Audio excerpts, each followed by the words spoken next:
le damos la bienvenida a Marx Arriaga, director de materiales educativos de la Secretaría de Educación Pública. Estuvo el día de ayer, tuvimos una conversación amplia y debemos decir que en nuestro interés estaba invitar a Marx, a quien le damos la bienvenida aquí a los periodistas. Hablamos con Jorge Fernández, amplio y tendido, y luego él aludió a Marx en particular y también aludió a varios en la Secretaría de Relaciones Exteriores, y nosotros rápidamente hicimos contacto con Marx porque nuestra audiencia es muy pues demandante. Nos pidieron aquí mismo en el chat de los periodistas, nos dijeron, ¿por qué no le dan la voz a Marx Arriaga? Y es algo que estamos haciendo ahora mismo. Y también nos pidieron darle la voz a Enrique Márquez. Enrique Márquez,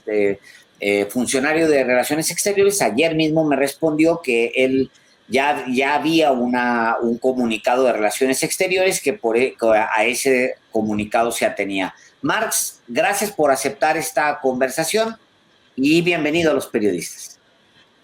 Un gusto, muchas gracias Álvaro, Alejandro, un honor estar con ustedes. Al contrario, Marx Arriaga, bueno, en efecto, en realidad, como ayer lo expuso aquí Jorge F. Hernández, el origen del conflicto que derivó en su despido como agregado cultural en España tuvo que ver con lo que tú, Marx Arriaga, expusiste sobre la lectura, y que él, este escritor, funcionario, servidor público hasta el sábado, criticó en un artículo publicado en el diario Milenio sobre la lectura. Y además dijo una cosa adicional, Jorge Fernández, ayer, que te traía ganas desde que despediste al director de la biblioteca, José Vasconcelos. ¿Qué dices al respecto, Marx? Bueno, hay que aclarar muchas cosas, ¿no? Se ha dicho mucha mentira. En primer lugar, yo no despedí a Daniel Goldin, él renunció. Después de evaluar el plan de trabajo que teníamos, él buscaba mantener a sus trabajadores artículo 3000, personal por honorarios. Él tenía una nómina de cerca de 15 millones de pesos anuales y pues no se sostenía. Teníamos como presupuesto en ese año, en el 2020, tan solo 10 millones para toda la red nacional de bibliotecas públicas, para 7.464 espacios. Y solo para la Vasconcelos absorbía 15 millones, así que le solicité en aquel momento en el plan de trabajo que había que tener conciencia de la situación en la que nos encontrábamos, que había que apoyar a las bibliotecas más alejadas, a las más abandonadas, y que por eso había que reducir el personal de confianza, bajarlo. No le gustó el plan de trabajo y entonces él decidió renunciar junto con una parte de su equipo. Entonces, esa es la primera mentira. Yo no despedí a Daniel Goldin. Él renunció y fue por una cuestión del plan de trabajo que se tenía. Recuerdo en la última charla que tuve con él las diferencias en cuestiones de que él abogaba porque él prefería, y cito casi textualmente, que él prefería tener una biblioteca digna a 7.464 mediocres. Y era una postura completamente contraria a lo que estábamos impulsando, que era recuperar los espacios bibliotecarios en todo el país sin importar el municipio donde fuera. Por eso iniciamos toda una campaña de enviar libros a aquello y pues sí entiendo que se las debo a todos los directores de la revista Nexos y de la revista Letras Libres, porque esos 10 millones que teníamos para la red nacional se iban en la adquisición de 8,000 revistas Letras Libres y 8,000 revistas Nexos, que se iban mes con mes y que absorbían la mayor parte del presupuesto. Así que sí entiendo que el cambio de esa política pues generó de indignación en ciertos sectores, pero bueno, era lo necesario, necesitábamos recuperar los espacios de bibliotecas. Esa es la primera mentira. La segunda mentira es la sobrevaloración de una columna, ¿no? ¿Cuánto se ha dicho desde aquel 2019 hacia acá en contra de las decisiones que se tomaron en bibliotecas o ahora en Dirección General de Materiales Educativos? ¿Y a cuántos funcionarios públicos les ha costado la cabeza o a reporteros? Eso es sobrevalorar una pequeña columna, una columna de tan solo 2 párrafos, donde bueno, él hacía un análisis que no partía de una realidad, porque yo nunca había dicho en San Felipe del Progreso, aquí le mando un fuerte abrazo a los normalistas de San Felipe, que para ellos era aquella charla, nunca había señalado que la lectura era un acto capitalista, como el Universal lo había señalado en un titular, y de ahí se provocó una oleada de críticas en los medios de comunicación y en las redes sociales, que bueno, ahí cayeron varios en esa mentira que colocó en esa nota, y que bueno, yo estoy completamente seguro que su puesto no lo removieron por escribir una nota de periódico, ¿no? Por 2 párrafos en una dos preguntas. Entonces, no, así como para dejar claro, tú no dijiste que leer por placer es una mala costumbre capitalista o algo por el estilo. ¿Lo dijiste o no lo dijiste o lo sugeriste? No. No, la plática no iba sobre ello. La plática iba hacia profesores que enfrentan el quehacer diario, como todos los que hemos sido maestros frente a grupo en educación básica, de cómo fomentar la lectura ateniéndonos a los planes y programas que nos rigen. Entonces era el fomento a la lectura en un espacio formal de educación. De ahí lo que se señalaba era que el placer por la lectura es una situación que lleva en segundo o tercer orden, porque en el proceso didáctico de aprendizaje del estudiante, el placer no es un acto inmediato, implica un compromiso por parte del lector y además sumado a que no es un placer capitalista. No, yo nunca dije eso. O sea, pero entiendo que la gente... Pero es importante dejarlo establecido, decirlo así tal cual. No lo dije, me interpretaron, y de ahí se vino. La otra pregunta que te quería hacer con respecto al mismo Jorge F., ¿tú supiste cuando lo iban a despedir, antes de que lo despidieran, o cómo te enteraste? No, me enteré en las redes sociales. Llevaba ya un par de días con ataques sobre la conferencia en San Felipe del Progreso, y el fin de semana llegan los nuevos ataques donde se señala que por mi culpa lo habían despedido, ¿no? Entonces así fue como enteré. No, la verdad no tenía conciencia de que él estuviera como agregado de cultura en la embajada. Entonces no sabía de su existencia. No. Okay. Yo debo decir que leí en la cuenta de Twitter de Marx Arriaga Navarro, quien es doctor en Filología por la Universidad Complutense de Madrid y es investigador, miembro del Sistema Nacional de Investigadores y actualmente director general de materiales educativos de la SEP. Leí en su cuenta de Twitter, que es @MarxArriaga, las 13 cuartillas, el texto completo que leyó justamente ante pues los normalistas en esta escuela, y en ningún lado encontré la frase que en primer lugar fue entrecomillada por el periódico El Universal, que dice: leer por goce es un acto de consumo capitalista. Yo lo leí en El Universal, inclusive El Universal colocó un video, yo vi el video y nunca reprodujo justamente esta frase, que yo no localicé en ningún lado. Sí hay expresiones que pueden, con una interpretación, concluir en eso, pero la frase entrecomillada no existe. Tú, No existe. Al respecto, no existe. Ahora, no es la primera vez que tú tienes expresiones que son muy controvertidas. Cuando hablaste de que las feministas deben leer para que aprendan a ser feministas, eres un servidor público muy controvertido, Marx Arriaga. Sí, la verdad, más que controvertido, incómodo.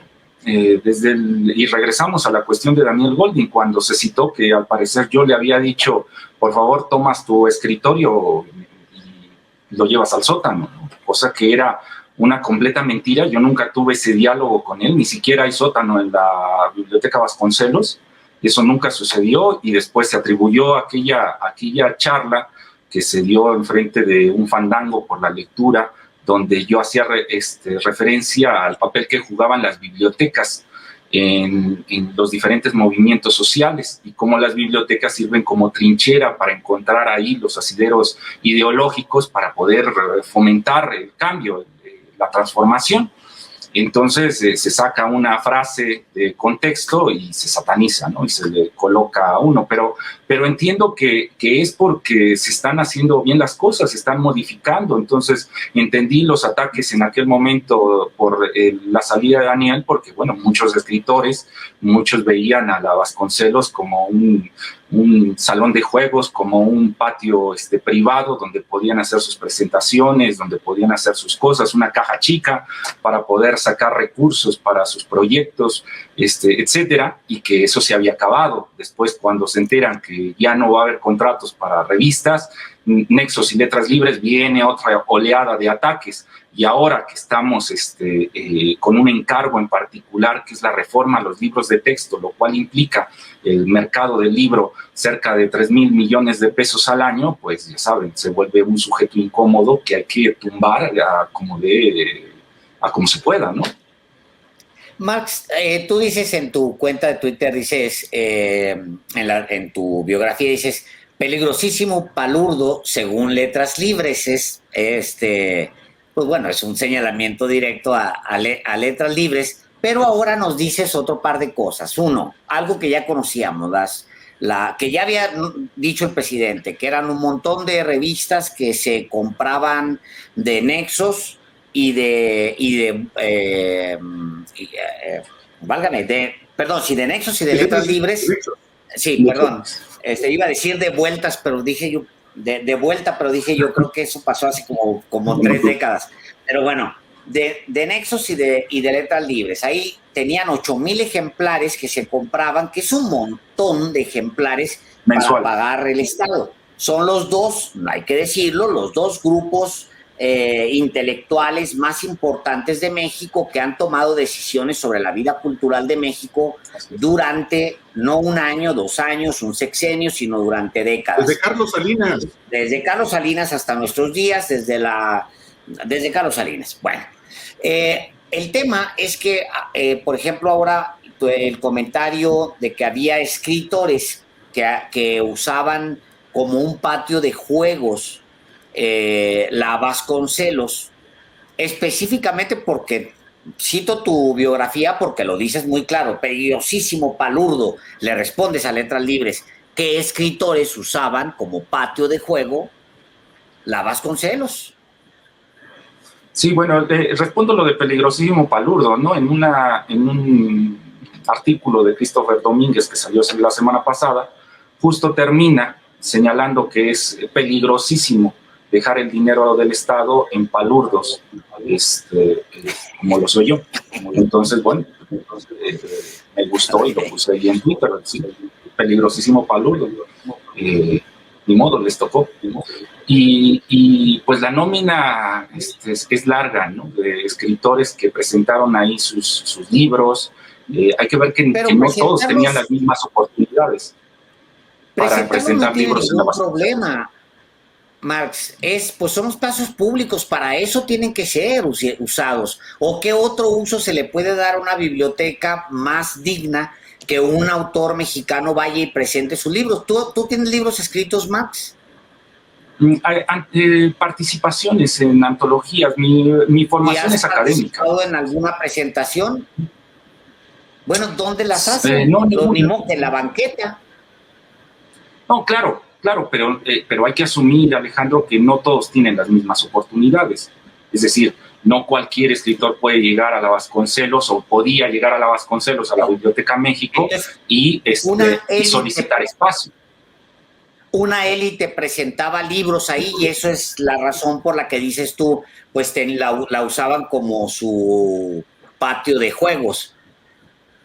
Sí, presentación de libros, exposiciones, talleres, mesas redondas, docenas de actividades donde uno ve la nómina de los participantes y era un círculo cerrado. Ok, el círculo cerrado, es un tema de círculo cerrado. Ahora, yo te pregunto, Marx Arriaga, ¿es verdad que Daniel Goldin tenía un jardín privado solamente para él en la biblioteca José Vasconcelos, donde meditaba y era usado solamente para eso? Sí, era una situación muy triste. Recuerden que la Vasconcelos fueron con varias donaciones, una de la Ciudad de México, pero otra de la CFE, en ese momento Luz y Fuerza del centro. Donan unas instalaciones, una termoeléctrica con un estilo Art Nouveau muy peculiar, y que está al fondo de la Vasconcelos, donde hacen ahí un jardín botánico que no lo puede ver la población, o sea, porque sabían muy bien que al ser una infraestructura hecha para una termoeléctrica, iba a ser muy difícil adaptarla para que la ciudadanía pudiera asistir de manera segura a ella. Entonces se invierten millones de pesos en ese jardín, reconociendo que nunca se iba a poder dar el servicio al público, y así solo el director general, en este caso Daniel Goldin, era el que podía disfrutar de ese jardín, donde tenía ahí a funcionarios públicos haciendo el aseo y el trabajo de ese jardín privado. Yo recuerdo una de las veces cuando fui a conocer la Vasconcelos en el periodo de transición, él se sentía muy orgulloso y me dijo: te voy a enseñar el secreto mejor guardado de la Vasconcelos, y me llevó ahí de una manera privada por un camino medio oculto hasta llegar a ese lugar bucólico. Él decía que le encantaba ir ahí porque ahí se inspiraba. Decía, vaya cosa. Decía, ahí se inspiraba el servidor público Daniel Goldin. Sí. Bueno, Max, entonces, qué bueno que nos digas aquí que para empezar, ya era del manejo público, que la frase esa, yo la busqué también, porque son temas que nos ocupan a nosotros, la busqué la frase, pues ¿cómo puedo decir Marx Arriaga algo así? Pues es una locura, es un despropósito, y luego ayer lo comentaba el mismo Fernández, decía que ni siquiera Maduro se había atrevido a decir tanto. Pero la frase, hoy volví a darle una buscada, no existe, no está, no, yo no la encontré, todos, creo que Álvaro lo hizo por su lado sin ponernos de acuerdo y tampoco la encontramos. Ese punto está aclarado. Había privilegios ahí en la Vasconcelos, el director tenía su propio jardín, una élite tenía tomado para su uso personal la Vasconcelos, pues ha de haber sido, imagínate ese monstruo maravilloso, hermoso, lleno de libros, lleno de conocimiento, pues ha de haber sido un gran juguete tenerlo a disposición de una élite que podríamos decir, Max, o te pregunto, élite vinculada a estos dos grandes grupos de intelectuales. Esos son los que tenían para su fruto personal esa biblioteca, Marx. Sí, y vemos que los círculos, ¿no? O sea, de repente uno nota cómo escriben en las mismas revistas, asisten a las mismas ferias internacionales del libro, el mismo grupo, es decir, ellos se van invitando, van haciendo un juego, una especie como de turismo académico, ¿no? Yo te invito a mi espacio, al rato tú me invitas al tuyo, publico ahí, y empiezan este juego de intereses creados entre ellos, este ballet, esta danza. Y eso era gravísimo, ¿no? Por eso desde el primer momento en que llegamos hay que recuperar los espacios de bibliotecas, y de ahí que diseñamos una política de ir a las bibliotecas municipales, visitarlas, reconocer cuáles eran sus necesidades y empezar a mandar libros. O sea, pasamos de que en el 2019 se compraron solo 66 libros para las 7,464, no para cada una, sino 66 para todas. Pasamos de ese número del 2019 al 20, con 500,000 de libros comprados con el ahorro hecho al fusionar la México y la Vasconcelos, y que hubiera un solo director con un solo programa cultural, con el ahorro hecho en cuestión de viáticos, con el ahorro hecho en un montón de rubros, hasta enviar esas colecciones a las bibliotecas municipales. Yo mismo visitaba, o sea, nunca iba a un director general de bibliotecas, y no lo digo porque me deban aplaudir, porque es un compromiso como servidor público. Yo en los 2 años que estuve como director asistía a más de 200 bibliotecas sin cobrar ningún viático, tomando el camión de 3,5 toneladas y conduciéndolo hasta llegar a Tapachula, a Durango, a Sinaloa, a Michoacán, a Tabasco, a Chiapas. Entonces hacía lo que se podía con el presupuesto que teníamos. A ver, tú estás diciendo que como chofer agarraste un camión de 3,5 toneladas y te fuiste a repartir libros.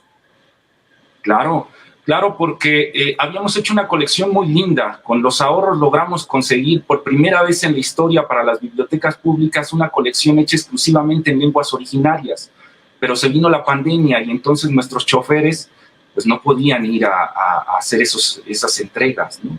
No había la manera. Así que, como un acto de desesperación, porque sabíamos que en este momento lo que se requería era tener libros en los municipios más alejados para que los estudiantes pudieran continuar, para que las bibliotecarias pudieran hacer fomento a la lectura.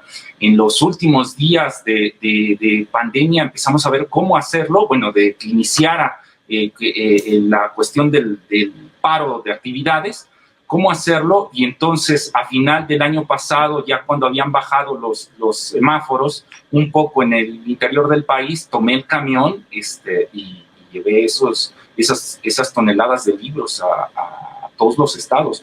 Todos los estados del país recibieron un porcentaje de esas colecciones en lenguas originarias, de lo cual nos sentimos muy orgullosos como equipo, porque era la primera vez que se adquiría una colección exclusivamente en lenguas originarias y que se entregaba. Pero esto tampoco no es para que se aplauda, esto es obligación, esto es servicio público. ¿Qué tan vinculado estás con la escritora Gutiérrez Müller, Marx Arriaga? Somos colegas, compartimos el mismo área de investigación, los dos trabajamos literatura española del siglo XVI y novohispana. En mi caso yo lo hago en cuestión de retóricas peninsulares españolas. Ella trabaja mucho poesía, literatura del siglo de oro. Entonces somos colegas, hemos coincidido en congresos, en publicaciones. Yo quiero pensar que tenemos una afinidad intelectual, pero si la pregunta es hasta dónde eso, pues no sé, me convierte en un íntimo, ¿no? En un privado, como pasaba en el siglo de oro, ¿no? Un privado de palacio, pues eso es una fantasía, ¿no? Esto es simplemente trabajo, es una cuestión académica. Es una persona a la que yo admiro por la manera en cómo genera crítica literaria, en especial en ciertos periodos como el periodo de la Revolución Mexicana. Admiro mucho su crítica literaria, admiro mucho la manera en cómo ella trabaja, y tanto ella como el presidente, y también Paco Ignacio Taibo, que son uno de los 3 referentes que tengo en cuanto a cómo debe de uno ser como servidor público. Entonces, esa es la relación que tengo, una relación de... La pregunta es, para que no haya equívocos, si eventualmente influyó la opinión de la escritora Gutiérrez Müller en el despido de Jorge F. Hernández. No, no lo creo. No lo creo porque yo no he tenido pláticas con ella. O sea, tiene mucho tiempo que no la veo en persona. Muchos meses. La última vez que la vi fue como director general de bibliotecas en un concierto que hubo hace año y medio. Y por mensajes nos hemos estado intercambiando algún mensaje, pero tiene ya más de un par de meses que no hemos tenido tema de conversación, así que dudo mucho que ella hubiera estado enterada de que eso estaba pasando en España. Y además así no funciona la 4T. Otra vez vemos en las redes sociales, en los medios de comunicaciones, los ataques diarios, y no hay un ataque hacia la libertad de expresión. Vivimos un momento extraordinario en el país donde cualquiera puede pensar cualquier cosa. De hecho, yo como funcionario público en su momento hice un manifiesto de bibliotecas públicas que si algún día lo leen, se cae de las manos para un servidor público. ¿Cómo puede ser que alguien que está al frente de una dirección general de bibliotecas ponga por escrito un manifiesto con estos tintes, cargando la tinta en cómo el funcionario público no asume sus responsabilidades en la cuestión de las bibliotecas públicas? Era un ataque que podría ser interpretado hacia la secretaria de Cultura, hacia el mismo gobierno federal, y hubo un ataque. Claro que no lo hubo, porque es importantísimo para la 4T la reflexión filosófica, la reflexión ética que se aterrice en cuáles son los valores morales que se requieren en este momento, en contextos.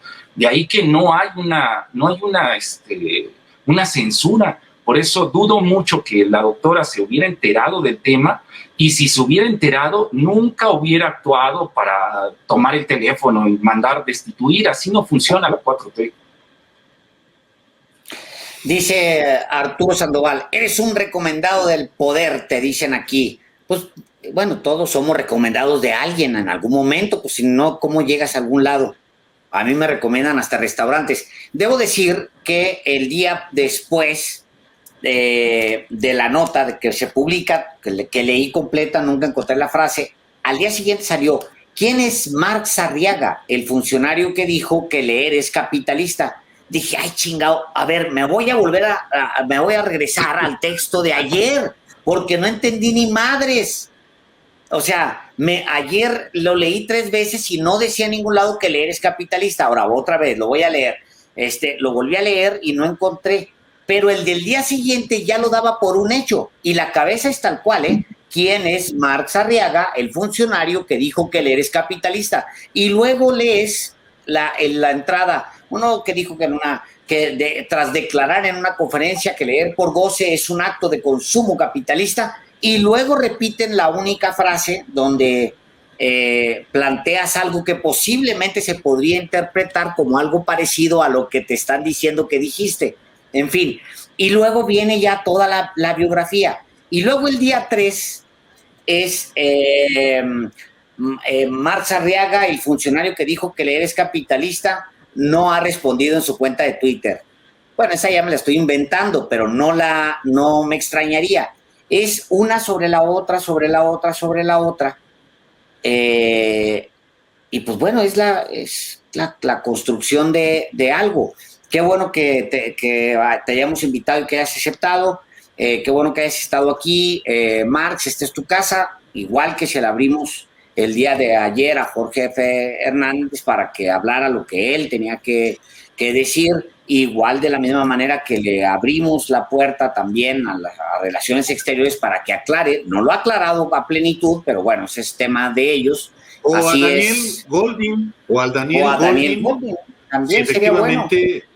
Pues sí, que se delibere, que se discuta, que se planteen los argumentos, la información. Muchísimas gracias, Marx.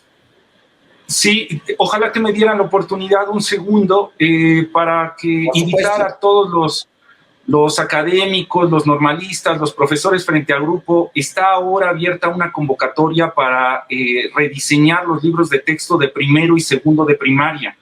Hemos cambiado el modelo, ya no es un libro de autor que se delega a unas cuantas personas para que marquen el rumbo de la educación. Ahora es un libro abierto, con participación ciudadana, donde todos tienen la misma oportunidad para participar a través de esa convocatoria abierta. Ojalá que la comunidad académica que está allá afuera y que es consciente de la importancia del libro de texto, se una a esa convocatoria y reflexionemos sobre cuáles son las actividades que debería llevar en cada una de las regiones los niños y que se plasmen en ese libro de texto colectivo. Así que muchas gracias por la invitación y disculpen por estas... No, está muy bien, porque además el presidente se ha referido a eso hoy, nada menos. Pero también ha habido protestas, particularmente de los ilustradores, Marx Arriaga, que dicen, oye, sí, el trabajo de los ilustradores debe pagarse. También ha habido inconformidades al respecto. Sí, para esta segunda convocatoria, ellos se referían a la primera. La primera la hicimos para testear si era posible hacer un libro convocando a la comunidad académica a participar en él. Era un sueño que tenía Torres Bodet, que se puede ver en sus memorias. No se tenía precedente, nunca se había hecho un libro así, con una convocatoria tan abierta. Así que como no sabíamos el resultado, tampoco podíamos asignar dinero público, porque es dinero del pueblo, o sea, no se puede asignar a caprichos del funcionario público. Debía tener un antecedente, y el antecedente fue ese. Y sin duda fue ese primer libro un sacrificio para muchos ilustradores y artistas y profesores. Participaron más de 6,000 personas, a las cuales a ninguna se le ofreció un pago. Pero en este caso, en esta segunda convocatoria, ya que se demostró que se puede hacer un libro de esa manera, entonces ahora sí hay los elementos para que ya no es el capricho de un funcionario, sino ya hay los antecedentes para poder dar una remuneración, un pago a las personas que participen. Así que vuelvo a hacer la invitación a todos los académicos. Ahora no está la de ilustradores, ahora está abierta tan solo la de los académicos, profesores frente a grupo, normalistas, académicos universitarios, pasantes que quieran participar en el diseño. Inscríbanse, por favor. Va a ser para el rediseño de los libros de primero y segundo de primaria en esta segunda etapa, en esta segunda convocatoria. ¿A dónde se comunican, Marx? ¿Cómo hacen contacto con ustedes? Bueno, pues la convocatoria la pueden encontrar en la página de la CONALITEC.